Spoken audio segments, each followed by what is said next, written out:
Okay, welcome to Football-Oranje. Today we're going to give you our Eredivisie Team of the Season. And to help give us a balanced argument, we're here with IMG Media's Jonathan Beck, who you may know well as an English language commentator of everything Dutch football, highlights, shows and live games.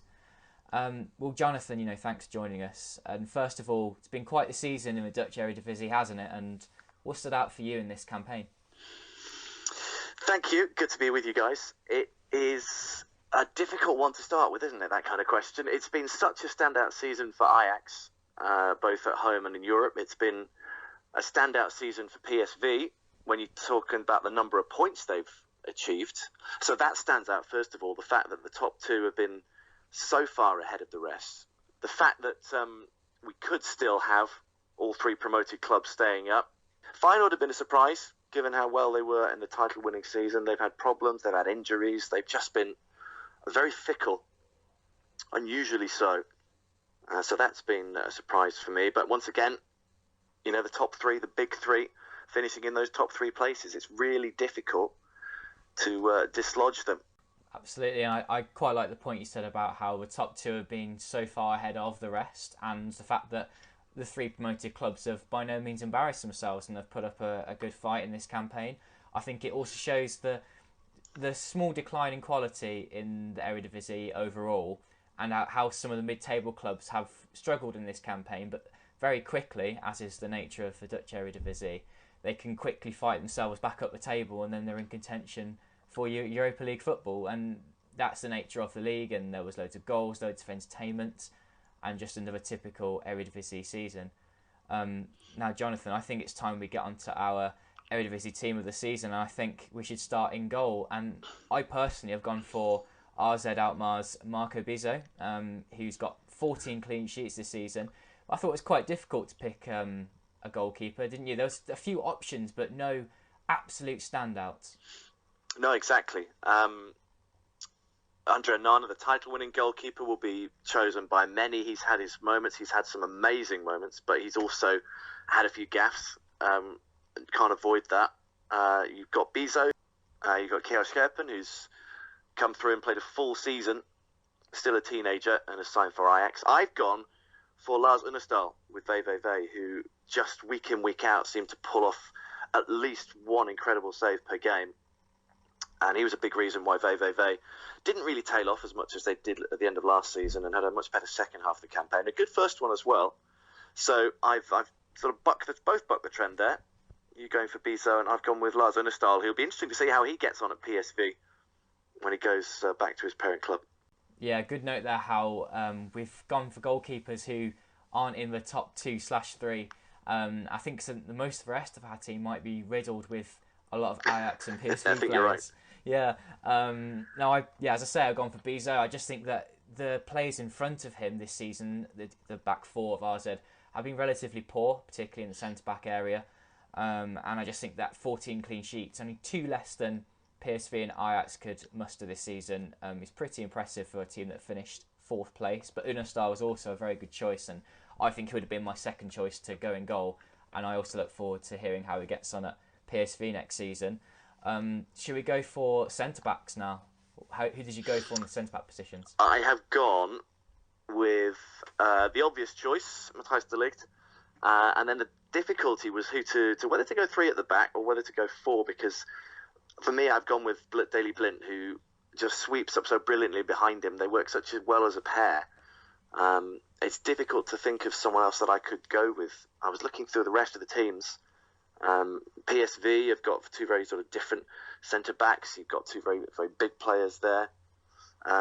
Blint is quick and is mobile, and also scored a hat-trick this season, lest we forget. So there aren't many centre-halves that have done that. So, yes, my first 2 Ajax players are the centre-halves. I have gone for exactly the same centre-back pairing, and I found it, as you said, very hard to pick anybody else. Matthijs de Ligt has been awesome. I think we've spoken at length about him on all sorts of levels this season. And Daley Blint's got to partner him because of the centre-back partnership they've had, and all the experience he brings to the Ajax team as well. Him and Dusan Tadic have just been marvellous additions, and I really hope that Ajax can both bring through some more youth players next season, but also add a couple of those more experienced players to the team, because it's really helped them in their title charge. Now, our next positions were the fullback positions, and I've gone for a couple of interesting choices. However, I've got a feeling, Jonathan, that we've gone for the same left back. I've gone for PSV's Angelino with 10 assists this season. Was pretty impressive from that position. Yeah, I've done the same.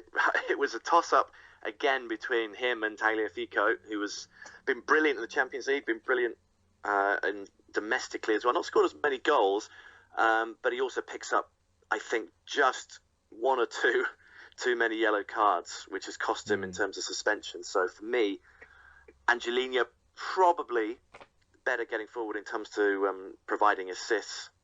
Tagliafico may be shading it as an out-and-out defender, but yeah, I've gone for the Spaniard as well. I think actually a good sort of next choice, who I've put on my bench, which I might elaborate more on later, was Kana Chavlan at FC Emmen, because he's been inspired, I think, for the team and scoring loads of goals from the left-back position, left wing-back position. Just helped them stay up, and what a job Dick Lakeen's done at FC Emmen. I've gone for Cavlan and Anko Janssen on my bench, as I think that they've both been influential in keeping FC Emmen up. They have. Chavlan, I'm surprised when he came back to the league, actually, and he came back with Emmen. I thought he would, if he's going to come back to the Eredivisie, he will be at a higher level. No disrespect to them, but he's played, really well with Heerenveen. He went over to outside of the league. And then, yeah, he has been fantastic down that left-hand side. Great with set pieces, really good delivery. And at that level, he stood out, and I'd be surprised if they are able to keep hold of him, to be honest, come the summer. Yeah, that's true. And in the right-back position, I've gone for a more left-field choice, and I've gone with Vitesse's Vakas. I can't say his first name. He's Karavayev. Vasyslav Karavayev. Well done. He's been really impressive, and he's broken into the Russia team as a result. Obviously, it helps having a Russian manager, and he's no doubt got the best out of him. But yeah, and he scored his first goal this week as well, so that was good. And of course 7 assists as well from that position. Again, quite impressive, and might be one that other teams are looking at this summer. Maybe not from the Netherlands. Maybe some teams back in Russia will take a look at him. Who have you gone for in the right back position? I have gone for AZ's Jonas Svensson, who I've always liked. It's not been his best season. He was probably better last season. AZ defensively were better, but I just love him going forward. He's a attacking right back. I was thinking about Denzel Dumfries as well, who would have been the choice had I not been trying to spread things around a little bit more, because he began the season brilliantly. Big boots to fill. Santiago Arias, really impressive before he left for Atletico Madrid. And Dumfries has had a cracking first half of the season, won himself a place in the Dutch squad. Really powerful, really difficult to stop when he comes forward. I think Svensson is a better defender than Dumfries. Dumfries pretty powerful and pretty good at making assists, but Svensson always seems to pop up and link up well with RZ's youngsters in midfield, the likes of Thiel and Koopmeiners when he played there, although he's been forced into playing centre-half this season. So, yeah, a different kind of choice, left-field choice. Svensson just edging it ahead of Dumfries. Yeah, fair enough. And I've gone for Dumfries on my bench, and I think Svensson was a really good shout. And as you said, not his best season, but still a very good one, and he's still a very good right-back in the Eredivisie. Heading on to midfield then, very hard to not pick Frenkie de Jong. Yes, it would be very difficult to leave him out of a. I mean, you're spoiled for choice. It'd be interesting to see whether you've gone with a traditional Dutch sort of 4-3-3, and those Ajax flair players, are they in the front three or are they in a midfield 4? I've seen some teams actually go with 4 across the midfield just so they can fit that extra midfielder in and leave a defender short. So Frenkie de Jong makes my team as well. Understandable. He's not the goal-scoring midfielder, but he is just irresistible on the ball. And maybe he will have to add a few goals to his game when he goes to Barcelona. Yeah. But what he does do, he does incredibly well. Agreed. And good assessment of him there. And I have gone for a 4-3-3. I put 2 other midfielders with Frenkie in the middle. I've gone for 2 options outside of a top 3. I've gone for Heerenveen's Michel Vlop with his 16 goals this season. An excellent contribution from midfield, and I can just see him getting picked up by a big club in the summer. And another strange choice, perhaps another left field one, but Adam Maher from RZ. And I know another choice that's been popular in the media and you may have gone for yourself, Jonathan, and you may reveal that in a second. Nasser El Kayati, I haven't gone for him despite all of his goals and assists for Ardo, because I think outside of that, he's not quite as influential in games. He's very tricky, he makes things happen, but he doesn't play quite as deep as Maher does, and Maher is very influential in terms of all the build-up play and the goals that AZ make, despite the fact he doesn't have many goals and assists strictly to his name. I just think that El Kayati has been played further up and been relied upon a lot more to score the goals for Ardo. He's been very good, but I've decided to leave him out and go for Maher instead. Interesting choice. I feel really glad for Maher because it almost looked like his career was coming to an end. He was feeling quite washed up. It hadn't worked for him leaving PSV.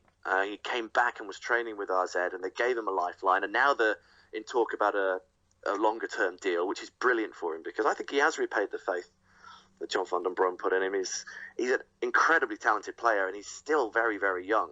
You know, he was being talked about not that long ago as one of the key Dutch national midfielders going forward, and it's just he stewed on the bench at PSV, didn't fit in with Philip Cocu. To see him back and playing week in, week out is brilliant. So that's a good choice. I have gone with Flop as well. Incredible season. He and Sam Lammers have had 16 goals from midfield, and he's still 21. Big player as well. Really physical, uses his height well at set pieces, both ends of the field. And I have gone for El Kayati. I wanted something a little bit different than the usual big three midfielders. 17 goals, 12 assists.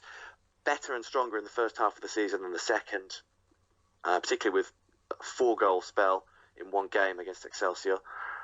But, yeah, not much defence in there, actually, looking at it. Flat might have to play a little bit deeper and be a bit more physical and curb his attacking instincts in order to just get someone who can break things up in there. We've got very creative midfields, I think.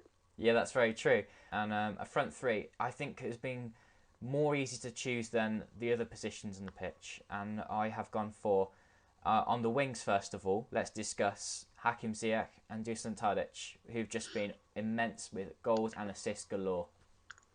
Yeah, impossible to leave them out unless you are really trying to spread the load across the other Eredivisie teams. They have been the standout performers. Ziyech voted the player of the season in many polls. Tadic, just incredible playing as a false nine or playing wide on the left. I've got him on the left, even though from pretty much the winter break onwards, Ten Hag used him as a false nine, which he started doing in the Champions League away, and then realised that the formation was working so well in that position, and David Neres was playing so well that he couldn't leave him out. So Neres came in, and Tadic became that kind of false nine. But I've got him on the left.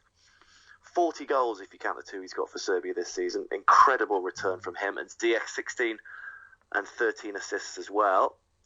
So the question is, who's the number 9, the big striker? There aren't too many options, really.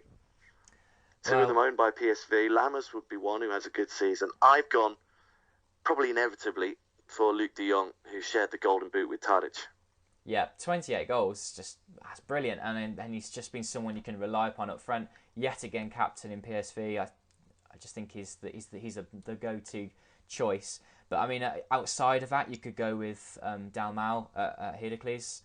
19 goals is also very, very good for a striker playing just below the top of the top teams, and who knows where he'll be next season. Same goes for De Jong. But when you score goals in the Eredivisie, you're always in demand, but whether or not you can make it somewhere else is another question.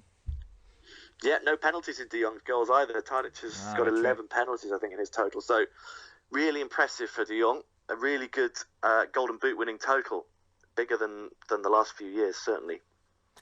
Now, some of the choices we have left out, just have a quick discussion about those. Martin Odegaard, he's been picked in a few of the teams this season. What have you made of his year with Vitesse? Well, he's definitely come in for some high praise. I've been impressed more latterly. I wasn't that blown away to start with. I think he took a while to settle down at Vitesse and find the rhythm and find his best sort of position in the side. He really didn't do it at Heerenveen, and was pretty disappointing in terms of his goal return for them. Slutsky seems to be getting the best out of him. He's been linked with Ajax. He would cost a lot of money. I'm not sure he wants to go on a permanent deal. A loan might be a good stepping stone if he's determined to make it at Real Madrid. He's still only 21, remarkably. Seems like he's been around forever. So it was close, but it's very difficult to know where you put him in, really. I guess if Ziyech goes, then Ajax might look to bring him in on that side. He could play deeper, so he could have made my team ahead of someone like El Kayati. But I don't know. He never makes headlines. He just goes about the business really, really quietly and effectively. He doesn't make the headlines. Ødegaard will score a good long-range strike, but he'll provide much more in the way of assists. So he's tidy, and he's definitely improved this season on last. But, whether he's ready for Ajax or not, probably talent-wise, yes. Will he be as good as Hakim Ziyech? I can't see it myself.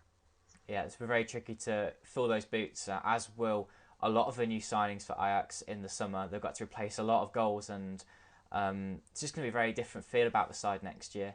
And my final question to you, Jonathan, is who's been your manager of the season? Is it Erik ten Hag at Ajax, or are there other choices that we could look at as well? Ten Hag is the obvious one. He would probably get it because it's just been a brilliant season.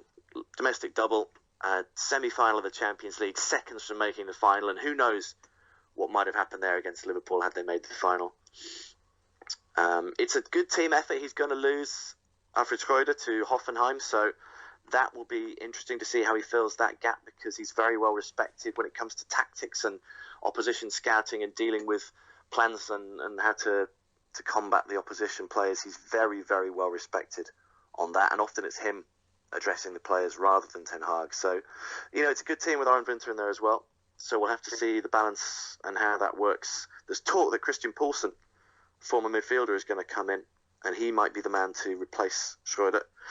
In terms of other candidates, Fons Grondijk has had a great season again at Ardo, a second top half finish for them after finishing 7th last year. Great achievement for a side that were struggling a bit come the halfway mark. Dick Lukien as well for Emmen.